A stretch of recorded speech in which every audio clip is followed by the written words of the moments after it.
Olá, meus irmãos e irmãs, sejam bem-vindos ao canal Vinícius Siqueira. E se você ainda não é inscrito aqui no canal, se inscreva aqui no canal e não esqueça de ativar o sininho das notificações. Todos os dias são postados vídeos abençoados aqui no canal para te abençoar. Vamos a mais uma palavra do Senhor. Desejo imprimir em seu coração o fato de que você possui os recursos de que precisa dentro de você neste instante. Não amanhã, não ontem, mas neste instante. Você possui Deus habitando dentro de você. Deus não está dormindo dentro de você. Deus não vem só para acampar-se e passar férias. Deus está aí para operar a salvação. Ele jamais opera a não ser mediante sua visão, sua fé. Você é o canal. Você pode dizer: ó Deus, por favor, opere misteriosamente no universo e faze todas as coisas. Deus responderá: não, estou habitando em você. Jamais me apresentei ao mundo com poder, a não ser que me manifeste através de sua vida. Você é o canal. Você tem a responsabilidade. Se não desenvolver sua maneira de crer, a fim de cooperar com Deus, ele será limitado. Deus é tão grande quanto você lhe permitir que ele o seja. Ele também é tão pequeno quanto você o obrigar a ser. Quando os pecadores vêm a Jesus, quebrados e infelizes, primeiramente lhes ensino que Deus habita em seu interior e que possui todo recurso em Jesus Cristo. Então procuro reeducá-los para que desenvolva seu coração a fim de cooperar com Deus. Todos, sem exceção, partem com nova fé e levam uma vida milagrosa e vitoriosa. Como é que este povo, se todos fossem realmente pobres e cheios de fracasso, pôde dar mais de 20 milhões de dólares à sua igreja de 1969 a 1977? Todos os anos damos cabos de nossos projetos, que geralmente custam de 1,5 milhão a 2 milhões de dólares. Estes membros podem dar porque foram enriquecidos e são sucesso tremendos porque sabem como obter a fonte de recurso. Mas primeiro devem ser limpos dos pecados da carne. A maioria das pessoas lutam com 4 pecados da carne. Pecados estes que devem ser vencidos antes que o cristão possa operar ativamente com Deus. Se não se livrarem destes pecados, seus canais serão tão entupidos que Deus não terá a oportunidade de fluir através deles. Descobri esses pecados durante os meus 20 anos de aconselhamento.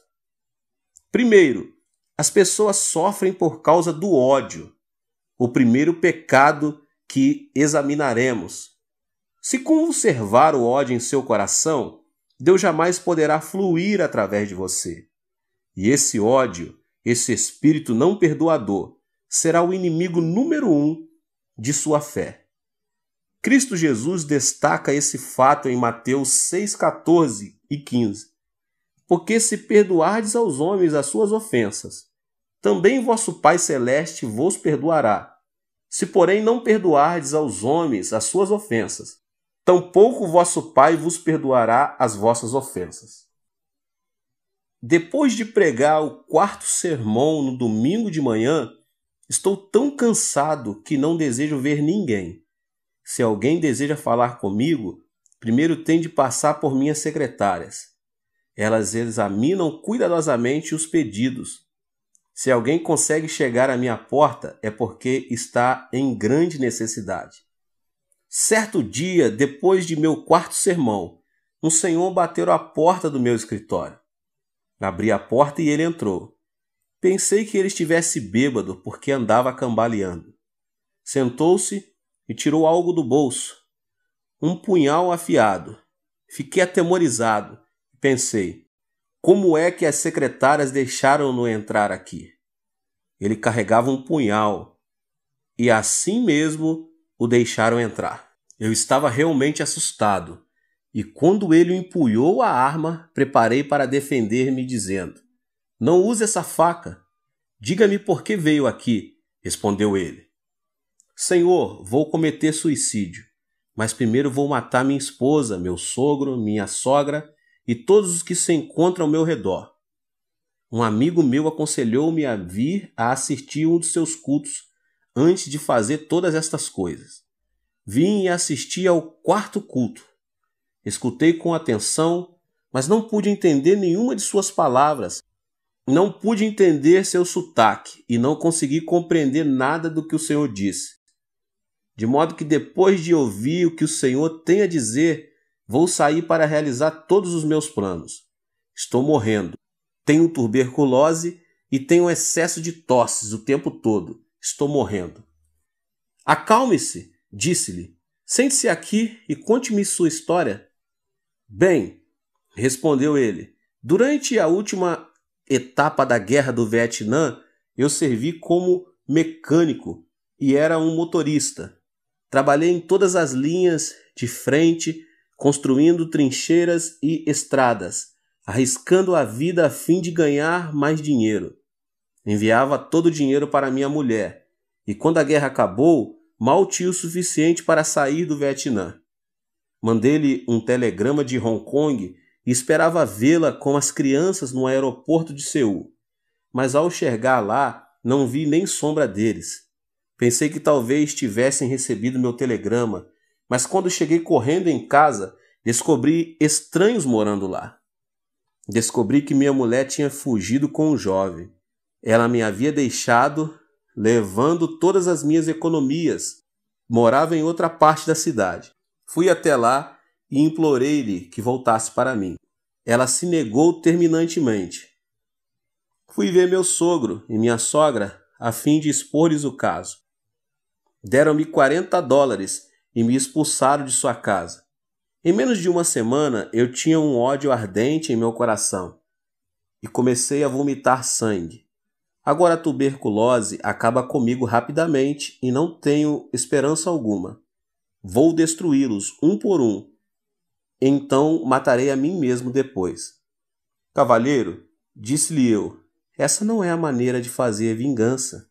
A melhor maneira de se vingar é encontrar um novo emprego, construir um lar mais lindo e melhor e mostrar a ele do que você é capaz. Desta maneira você realmente poderá vingar-se. Mas matá-los e depois matar a si mesmo não lhe trará satisfação alguma. Odeio-os, clamou ele.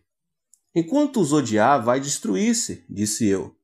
O ódio destrói mais a pessoa que odeia do que aos outros. Por que você não experimenta Jesus? Perguntei. Quando Jesus entra em seu coração, todo o poder de Deus vem e habita em você. O poder de Deus fluirá através de você.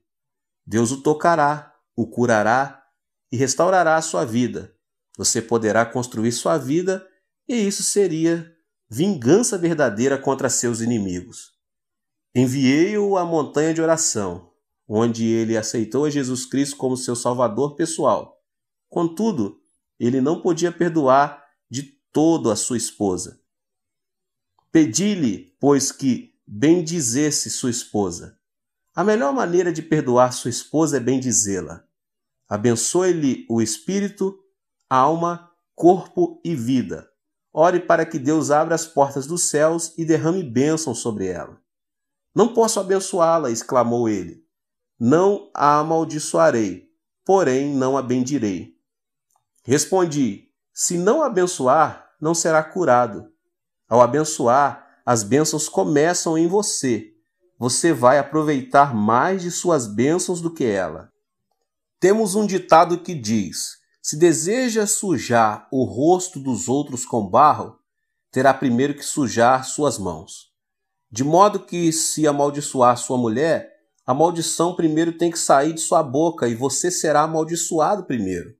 Mas se abençoar sua esposa, a palavra de bênção procederá de seu coração, saindo-lhe pela boca e você será abençoado primeiro. Assim sendo, vá em frente e bendiga-lhe. Ele começou a abençoá-la, a princípio por entre os dentes, e orou. Ó Deus, abençoa minha mulher, abençoa e dá-lhe a salvação. Ó Deus, dá-lhe a bênção. Ele continuou a bendizer-lhe e em menos de um mês foi completamente curado da tuberculose e sua vida foi transformada. O poder de Deus começou a emanar dele e sua face brilhava. Ao encontrá-lo um mês mais tarde, ele exclamou excitadamente: Ó, pastor Cho, regozije-me no Senhor. Louvo a Deus porque agora realmente aprecio de verdade a minha esposa. Foi por ela ter me deixado que encontrei Jesus. Oro por ela todos os dias. Renovei minha licença para dirigir tratores. Tenho um novo emprego.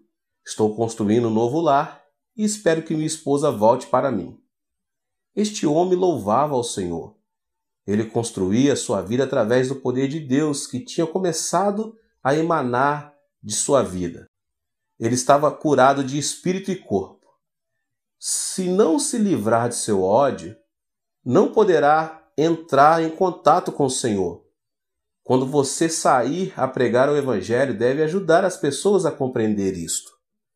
Certo dia, uma professora veio ver-me. Ela era diretora de uma escola e sofria de artrite. Tinha ido a todos os hospitais, mas não tinha sido curada. Impus as mãos sobre ela, orei e repreendi a doença. Gritei, fiz tudo o que podia, mas Deus não a tocou. Muitas pessoas tinham sido curadas na igreja, mas a despeito de tudo, ela não era curada. Afinal, comecei a desistir.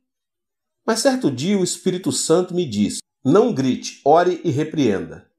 Não posso fluir através dela, porque ela odeia o ex-marido. Eu sabia que ela se tinha divorciado 10 anos antes.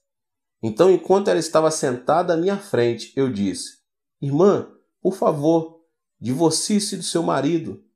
Ela olhou para mim e disse: pastor, o que o senhor quer dizer com divorciar-se de meu marido? Nós estamos divorciados há mais de 10 anos. Não, estou, respondi-lhe. Oh, sim, insistiu ela. Sim, respondi, é claro que estão, legalmente. Mas mentalmente você nunca se divorciou dele. Você o amaldiçoa todas as manhãs. Todos os dias você o amaldiçoa e odeia. Em sua imaginação, nunca se divorciou do seu marido. Em sua mente ainda vive com ele. E esse ódio está lhe destruindo e secando-lhe os ossos. Por causa disto, sua artrite não tem cura. Médico algum pode curá-la. Retorquiu ela. Mas ele causou-me tanto prejuízo. Quando me casei com ele, ele nunca arrumou um emprego. Esbanjou todo o meu dinheiro. Destruiu minha vida. E depois foi viver com outra mulher. Como é que posso amá-lo? Respondi. Amá-lo ou não é problema seu. Mas se não o amar, morrerá de artrite. A artrite somente será curada pelo poder de Deus. O poder de Deus jamais cairá do céu como um meteoro a fim de tocá-la e curá-la. Não, continuei. Deus habita dentro de você. Ele vai emanar de seu interior e curá-la. Mas seu ódio impede o fluxo do poder de Deus. Por favor, comece a bendizer seu marido. Bendiga seu inimigo e faça bem a ele. Então aprenderá a amá-lo e criar um canal pelo qual o Espírito de Deus vai fluir e tocá-la. Ela tinha o mesmo problema do homem que sofria de tuberculose. Chorando, ela disse: não posso amá-lo. Pastor, por favor, perdoa-me. Não o odiarei, mas não o amarei. Você não pode parar de odiá-lo senão o amar, respondi.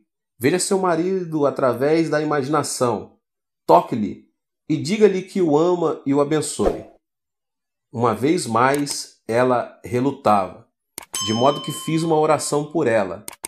Ela chorava mordendo os dentes, mas afinal começou a sentir amor por ele e, orando, pediu a Deus que o abençoasse, que o salvasse e que lhe desse todas as boas coisas. O poder de Deus começou a fluir através dela e ela foi tocada.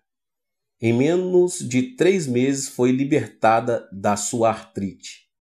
Sim, Deus habita em você, Mas se você não se livrar do ódio, esse inimigo, o poder de Deus não poderá fluir por seu intermédio. Muitas pessoas vivem o temor. É nossa responsabilidade como cristãos ajudar essas pessoas a livrar-se deste medo, o segundo pecado neste grupo de 4 que estamos falando. Também já sofri de tuberculose. Sofri de tuberculose porque estava constantemente vivendo sob o temor da tuberculose. Na escola secundária, eu tinha uma aula na qual devia lidar com garrafas de álcool, com ossos e intestinos humanos. A simples vista dessas garrafas enchia-me de pavor. Certa manhã, o professor de biologia falava sobre a tuberculose. Naquela época não havia remédios miraculosos, e o professor disse que se contraísse tuberculose estaríamos perdidos, e nossos intestinos teriam a aparência do que estavam naquelas garrafas, para o resto de nossa vida. Falou dos perigos da tuberculose e no final da aula disse: há pessoas que nascem com tendência para a tuberculose. Homens com ombros estreitos e pescoços compridos são mais propensos a contrair tuberculose.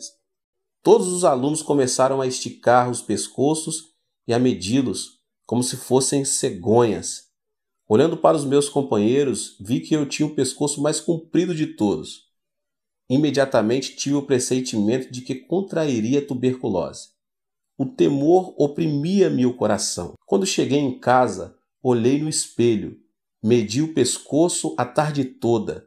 O temor invadiu-me e comecei a viver sobre agudo temor da doença. Quando completei 18 anos de idade, sofri de tuberculose. O semelhante atrai o semelhante, e o igual produz seu igual. Se a pessoa tiver medo, o diabo tem um canal aberto para qual atingi-la. Temor é fé negativa. De modo como eu tinha medo da tuberculose, contraí tuberculose, e à medida que vomitava sangue, dizia a mim mesmo: sim, é exatamente isto que eu esperava. Eu tinha lido em certo periódico médico da Coreia que muita gente morre por hábito. Pensava comigo mesmo: como é que a gente pode morrer por hábito? Esses médicos não cristãos falavam do importante papel que o medo tem em nossa vida. Por exemplo, um homem de apenas 50 anos de idade, já avô, morreu de pressão alta. Seu filho, chegando aos 50 anos de idade, morreu de pressão alta. Ao chegar aos 50 anos de idade, no instante em que sentia alguma tontura, ele há de pensar: isso é um ataque de coração. Se sentir alguma dor no peito, espera imediatamente outro ataque. Vive cada dia com o seu temor e expectativa. O medo cria esta situação em seu corpo, e logo ele está de morrer de um ataque cardíaco. Muitas mulheres morrem por causa do medo do câncer. Certa mulher poderia dizer: bem, minha tia morreu de câncer, minha mãe morreu de câncer, de modo que com certeza também morrerei de câncer. Quando essa mulher chegar à mesma idade na qual sua tia e sua mãe faleceram e sentir qualquer tipo de dor, poderá dizer: isto é o câncer. Certamente está chegando meu tempo. Ela há de esperar todos os dias, dizendo a si mesma que vai sofrer de câncer, e repetirá esse pensamento muitas vezes. É desta maneira que os médicos diziam que a pessoa morreria por hábito. Se a pessoa tiver um temor específico, então o poder da destruição começará a fluir. Em 1969, quando Deus me pediu que renunciasse ao pastorado de minha segunda igreja, eu tinha 10.000 membros batizados com uma assistência regular de 12.000. Eu vivia feliz, sentia-me bem satisfeito. Tinha uma linda casa, uma esposa maravilhosa, filhos, carro do último modelo e até chofer. Então eu disse: Deus, vou ficar nessa igreja até que os meus cabelos se tornem brancos. Mas certo dia, enquanto estava orando em meu escritório, o Espírito Santo veio e disse: Cho, seu tempo aqui terminou. Você deve preparar-se para mudar. Ó Senhor, disse eu, mudar-me? Já comecei uma igreja e esta é a segunda que começo e edifico. Desejas que eu vá abrir um terceiro trabalho? Por que deve ser sempre eu que dê início a novas obras?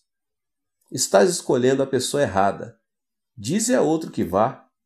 Assim comecei a discutir com o Senhor. Ninguém, entretanto, deve argumentar com Deus, porque ele sempre tem razão. Finalmente, Deus persuadiu-me dizendo: você deve ir e edificar uma igreja com espaço para 10.000 pessoas. Uma igreja que possa enviar pelo menos 500 missionários. Pai, repliquei, não posso fazer isso. Tenho pavor mortal de edificar uma igreja desse tamanho. Mas Deus disse, não. Disse-lhe que vá e você tem que ir. Consultei um construtor acerca dos custos. Disse-me ele por alto que eu ia precisar de pelo menos 2,5 milhões de dólares só para a igreja.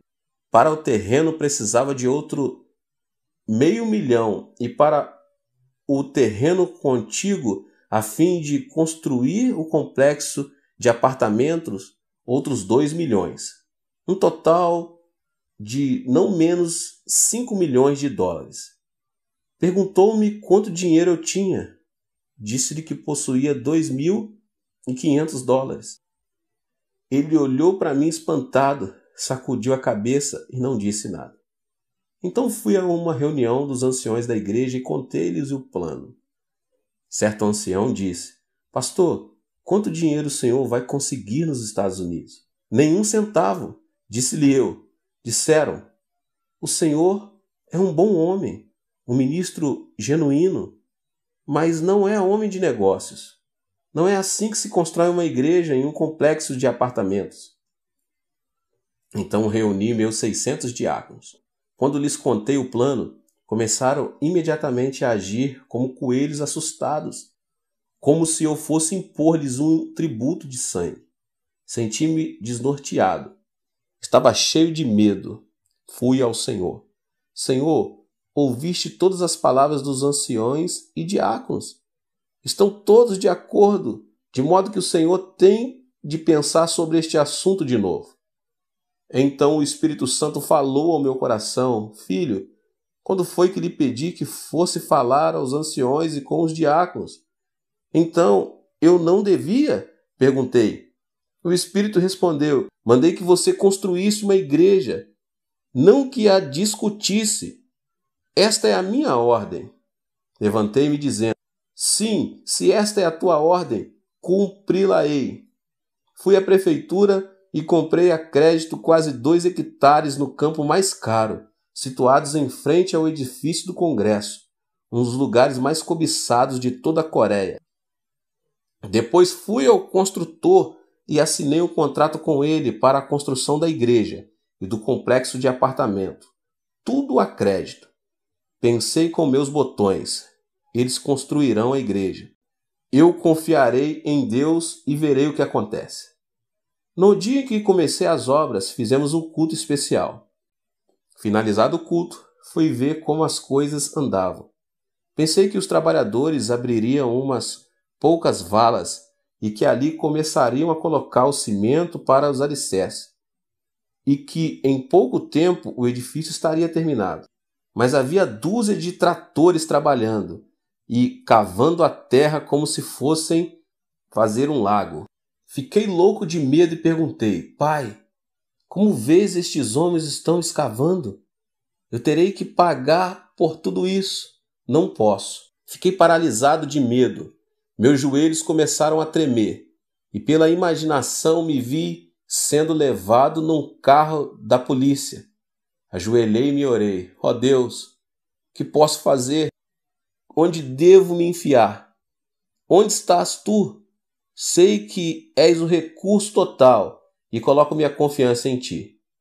Enquanto orava, tive uma visão de Deus trabalhando e o medo me deixou. Quando abri os olhos, e de novo vi as obras. Voltei e senti-me cheio de medo. Por isso, durante o tempo que a construção durou, vivi mais com os olhos fechados do que com os olhos abertos. O mesmo princípio é verdadeiro em muitas situações. Se você olhar para as suas circunstâncias com seus olhos e com seus sentidos, Satanás o destruirá com temor. Mas se fechar os olhos e olhar para Deus, então poderá crer. Há dois tipos diferentes de conhecimento: conhecimento sensório e conhecimento revelado. Devemos viver pelo conhecimento revelado, encontrado do Gênesis ao Apocalipse, não por conhecimento sensório. Devemos instruir as pessoas a desistirem do temor de seu ambiente, de suas circunstâncias. Se não o fizerem, não poderão desenvolver a fé, nem Deus poderá fluir através delas. Peça-lhes que lhes entregue seus temores ao Senhor. Ensine-lhes a colocar sua fé somente na palavra de Deus. Muitas pessoas vivem com complexos de inferioridade e estão completamente frustradas. Esse sentimento de inferioridade é a terceira área problemática que discutirei agora nesta pregação. Se as pessoas sentirem-se inferiores por viverem numa área de favelas, você não as poderá tirar dali. Talvez tenham fracassado em seus negócios e se resignaram a ser fracassos. Mas enquanto tiverem essa atitude, você não as pode ajudar. Você deve pedir que cada um entregue seu complexo de inferioridade a Deus e permita-se ser reconstruído pelo amor de Deus. Certo dia, um menino matou o irmão menor com uma faca. A notícia causou sensação imediata. Os pais amavam o menino falecido com grande ardor. Louvavam-no constantemente na presença do seu irmão maior. O irmão maior começou a sentir-se desprezado e inferior. Certo dia, quando os pais estavam fora, o irmão menor chegou da escola e o mais velho o matou. O complexo de inferioridade é muito destrutivo. Uma vez sofri de um complexo de inferioridade. Depois de lutar durante 2 anos em meu primeiro trabalho pioneiro, a igreja começou a crescer. Mas em uma igreja muito barulhenta, uma verdadeira igreja pentecostal. Muita gente recebia o batismo no Espírito Santo e muitos eram curados de diversas doenças. Certo dia, o executivo principal de nossa denominação mandou chamar-me. Nesta época, eles estavam em meio caminho entre os pentecostais mais ardorosos e os presbiterianos mais conservadores. Perguntaram-me: "Você realmente está orando pelos enfermos e fazendo com que as pessoas gritem e falem outras línguas em seus cultos?" "Sim", respondi. "Você é um fanático", asseveraram. "Não sou fanático. Faço tudo de acordo com o ensino bíblico", defendi-me. Depois de discutir este assunto, caçaram-me a licença ministerial, me mandaram embora.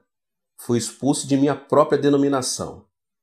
Depois de algum tempo, o missionário John Huston veio e me levou de volta. Ao ser expulso, fui atingido por sentimentos de inferioridade. Esse complexo de inferioridade produziu em mim um sentimento de destruição. Foi-me difícil sair dessa situação. Na época em que os membros da comissão executiva me expulsaram, entretanto, não sabiam que certo dia eu seria superintendente-geral dessa mesma denominação. Esse foi um cargo que ocupei até recentemente. Quando fui eleito para esse cargo, tínhamos somente 2.000 membros. Aplicando as leis da fé e ensinando aos pastores, tive um rápido crescimento. Quando pedi demissão do cargo, as estatísticas revelaram que a denominação contava com total de 30 igrejas e com mais de 200.000 membros. Devemos lidar com os que se sentem capazes de vencer na vida.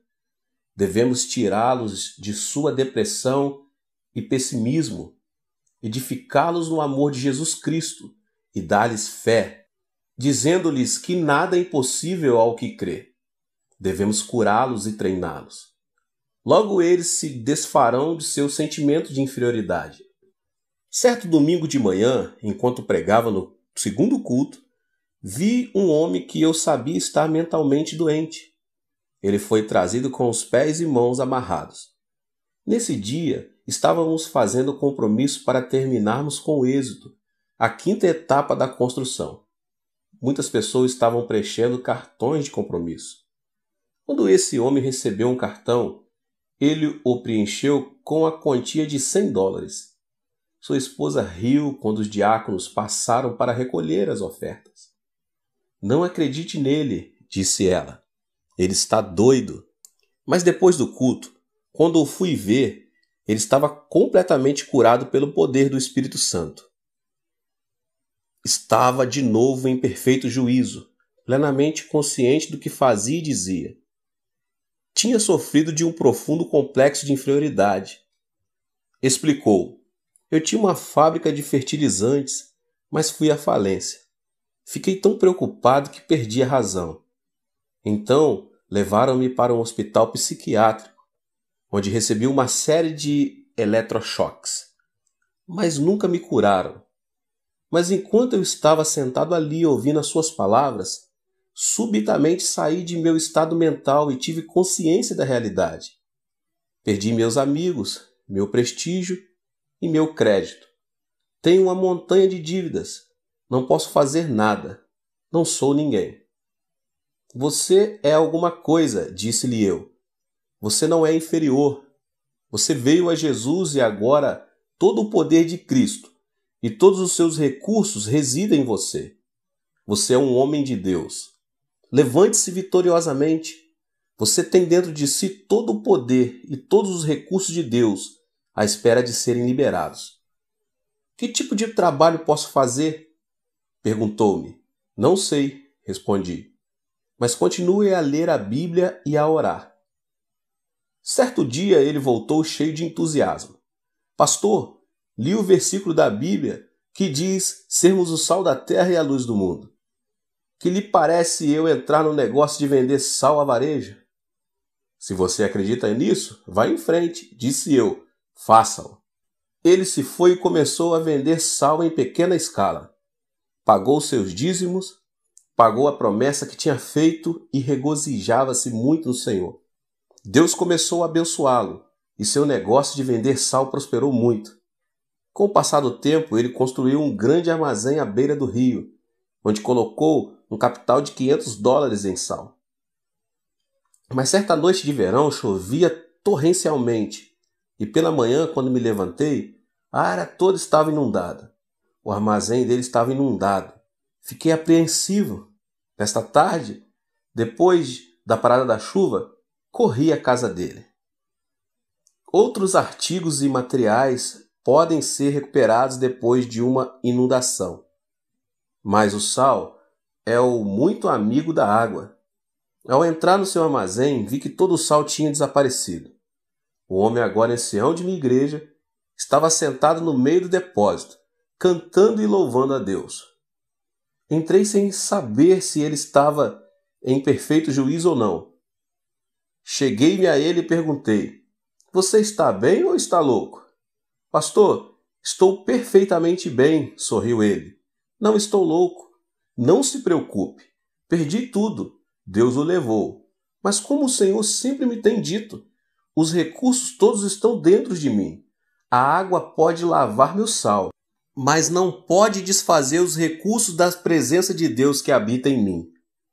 Posso fazer brotar esses recursos novamente através da fé e da oração. Espere só. Dê-me um tempo. Levantarei meus negócios de novo. Já não sofria de nenhum complexo de inferioridade. Estava cheio de confiança. Hoje ele é um multimilionário e continua a vender sal. Também começou a fábrica de relógios e tem sua fábrica própria. Ele já me acompanhou a Los Angeles, a Vancouver e a Nova York. Recentemente fez uma viagem à Europa. Este homem é somente um exemplo de como podemos ajudar as pessoas a se livrarem de seus sentimentos de inferioridade, dando ênfase a todos os recursos de Deus que lhes estão à disposição. Muitas pessoas também sofrem de sentimentos de culpa.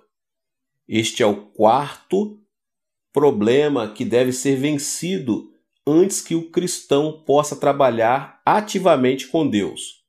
Pois enquanto a pessoa sofrer de culpa, Deus jamais poderá fluir através dela. Precisamos ajudar as pessoas a se livrarem de seus sentimentos de culpa. Precisamos fazê-las compreender que quando se sentem indignas e cheias de culpa, simplesmente poderão vir ao Senhor e Ele as limpará. Certo dia eu estava em meu escritório, quando entrou um lindo casal. O homem era uma pessoa muito elegante e sua esposa uma senhora adorável. Embora essa adorável senhora tivesse mais ou menos 30 anos de idade, parecia velha, emaciada e quase nem podia abrir os olhos. O marido disse: "Pastor, minha mulher está morrendo. Já tentei tudo, psicologia, psiquiatria e todos os remédios imagináveis. Sou rico, já gastei milhares e milhares de dólares com ela. Mas os médicos não puderam fazer nada. Agora desenganaram-na. Ouvi dizer que o Senhor realmente tem ajudado muita gente e que muitos foram curados por seu ministério." Disse-lhe que tudo isso era verdade e olhei para ela procurando o discernimento e a sabedoria de que ela precisava nessa situação. Orei silenciosamente. "Senhor, ela veio até aqui. Agora o que faço?" Imediatamente a voz de Deus falou: "Ela sofre de uma doença psicossomática. Não é uma doença orgânica, é mental." Pedi que o marido saísse do escritório e, voltando-me para a mulher, disse: "A senhora deseja viver? É preciso que viva por causa de seu marido, pelo menos. Se a senhora tivesse de morrer, já devia tê-lo feito, pois agora tem 3 filhos. Se morrer agora, deixando os filhos para o seu marido cuidar, realmente atrapalhará a vida dele. Portanto, de uma maneira ou de outra é preciso que a senhora viva para o seu marido e seus filhos." "Gostaria de viver", disse-me ela. "Então posso ajudá-la, mas somente com uma condição. Deve contar-me sua vida passada", respondi. Ela se aprumou na cadeira e com ira nos olhos respondeu: "Será que estou numa delegacia de polícia? O senhor é um ditador? Por que me pede isso?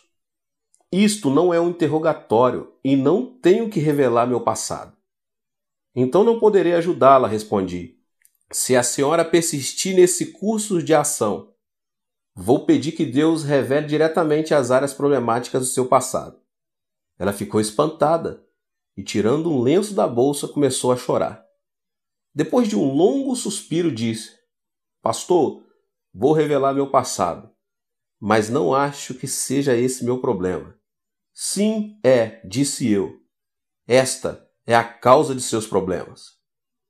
Meus pais morreram quando eu era bem jovem e praticamente fui criada por minha irmã mais velha. Minha irmã era como uma mãe para mim e meu cunhado como um pai. Tomaram conta de mim e morei com eles durante meu tempo de ginásio, colegial e faculdade. No meu 3º ano de faculdade, minha irmã foi para a maternidade a fim de dar à luz seu último filho. Durante o tempo em que ela esteve lá, eu tomei conta da casa e das crianças. Sem saber o que estava acontecendo, meu cunhado e eu nos apaixonamos. Não sei o que aconteceu comigo, mas caímos num relacionamento imoral. Logo a culpa alojou-se em meu coração. Desse momento em diante eu morreria de culpa. Mas meu cunhado continuava a telefonar-me de seu escritório e constantemente nos encontrávamos em motéis, hotéis e estações de água. Tive vários abortos e ainda assim não podia recusar os pedidos de meu cunhado. Eu morria de medo de minha irmã descobrir. Por isso meu cunhado intimidava-me continuamente. Eu estava sendo destruída aos poucos. Ao formar-me, decidi que casaria com o primeiro homem que me propusesse casamento. Encontrei um emprego e o jovem que agora é meu marido pediu-me para que casasse com ele. Nada perguntou do meu passado. Aceitei porque assim me afastaria de meu cunhado. Casei-me com ele e com o correr do tempo ele se tornou muito rico. Demitiu-se do seu antigo emprego e começou o seu próprio negócio. Agora está rico. Temos um bom lar, dinheiro, tudo. Mas desde o dia em que caí com meu cunhado, tenho sofrido destes fortes sentimentos de culpa. Sempre que tenho relações com meu marido, sinto-me como se fosse uma prostituta. Não tenho o direito de receber o seu amor. Por dentro choro amargamente. Meus filhos são como anjos. Gostam de me abraçar dizendo mamãe. E odeio a mim mesma. Sou eu que sou uma prostituta. Não sou digna de receber este tipo de amor de meus filhos. Não gosto de ver meu rosto no espelho, e é por isto que me visto de maneira tão desleixada. Perdi o apetite e não sinto nenhuma felicidade ou alegria no coração. A senhora deve perdoar-se a si mesma, disse-lhe. Tenho boas novas para a senhora. Jesus Cristo veio e morreu na cruz pela senhora e pelos seus pecados. Nem mesmo Jesus pode perdoar os meus pecados, clamou ela, chorando. Meus pecados são grandes e profundos demais para serem perdoados. Fiz de tudo. Todo mundo pode ser perdoado, menos eu. Enganei minha irmã e não posso confessar-lhe o que fiz. Isso prejudicaria sua vida toda. Indaguei silentemente. Senhor, como posso ajudá-la? Tens de ajudar-me. Então ouvi um suave cicio em meu coração e subitamente ocorreu uma ideia. Irmã, feche os olhos. Pedi-lhe fazendo o mesmo. Vamos até um lago lindo e silencioso. Agora estamos assentados à margem do lago. Há muito cascalho ao nosso redor. Tenho na mão uma pedrinha de cascalho. Por favor, apanhe uma pedra grande e joguemos o cascalho e a pedra dentro do lago. Vou jogar primeiro. Segure a pedrinha e jogue-a no lago. Ouviu o barulho da água? Um leve murmúrio e umas ondas. Onde está a minha pedrinha agora? Foi para o fundo do lago, respondeu ela. Certo, respondi. Agora é sua vez. Jogue a sua pedra. Sim, a senhora pode jogá-la. Muito bem. Qual foi o barulho dela? Foi grande e formou grandes ondas, respondeu ela. Mas onde está a sua pedra? Perguntei. No fundo do lago, respondeu ela. Bem, parece que ambas as pedras foram para o fundo do lago quando as jogamos. A única diferença foi o ruído e as ondas. A minha fez um barulhinho e a sua produziu um grande ruído. A minha produziu pequenas ondas, a sua produziu ondas enormes. As pessoas vão para o inferno com pecados pequenos e grandes, pois estão sem Jesus Cristo. E qual é a diferença? O ruído e a sua influência na sociedade. Todo mundo precisa do perdão de Jesus Cristo. O sangue de Jesus cura todos os pecados, grandes ou pequenos. Isto tocou-lhe a alma e ela despertou para a verdade. Quer isso dizer que Deus pode perdoar os meus pecados? É claro, respondi. Ela afundou-se na cadeira chorando e estremecendo. Tentei encorajá-la, mas ela continuou a chorar. Então coloquei a mão sobre a sua cabeça e levei-a a fazer a oração do pecador. Depois da oração, quando ela levantou o rosto, vi seus olhos brilhando como estrelas. De sua face começou a irradiar glória. Ela levantou-se exclamando, Pastor, estou salva. Todos os meus fardos foram desfeitos. Comecei a cantar e ela a dançar. Até este momento ela nunca tinha dançado de alegria perante o Senhor, mas neste dia ela pulava e dançava fazendo barulho que o marido escutou e correu para ver o que se passava em meu escritório. Ao vê-lo, ela correu para ele e abraçou com força. Ela nunca tinha feito isso antes e seu marido estava assombrado. Perguntou, O que o Senhor fez com ela? Deus realizou um milagre, respondi alegremente. E voltando-me para a esposa, disse: deve entregar todo o seu coração ao Senhor. Ele fez grandes coisas por você. Em breve, ela tinha livrado totalmente o seu sentimento de culpa. O poder de Deus emanou do seu interior e ela foi curada por completo. Esse casal agora é de minha igreja e sempre que olho para o rosto dessa senhora, não posso deixar de pensar no amor de Jesus Cristo. Agora ela não tem doença alguma, foi completamente curada. Ao soltar seu sentimento de culpa, o poder de Deus pôde fluir. Irmãos e irmãs, em Cristo, neste instante, vocês têm todo o poder de Deus dentro de vocês. Podem recorrer a esse poder por seus gastos, suas roupas, seus livros, sua saúde, seu negócio, finanças, estudos e tudo. Quando saírem para pregar o Evangelho, não estarão pregando um objetivo vago, uma teoria, uma filosofia ou uma religião humana. Na verdade, estarão ensinando as pessoas a destapar o manancial inesgotável dos recursos morais e espirituais. Estarão dando Jesus para as pessoas e, por meio de Jesus, Deus vem e habita em seus corações. Deus te abençoe. Nos vemos nos próximos vídeos. Tem muita coisa boa por vir, tá bom? Ative o sininho das notificações e compartilhe com as pessoas que você mais ama. Deus te abençoe. Amém.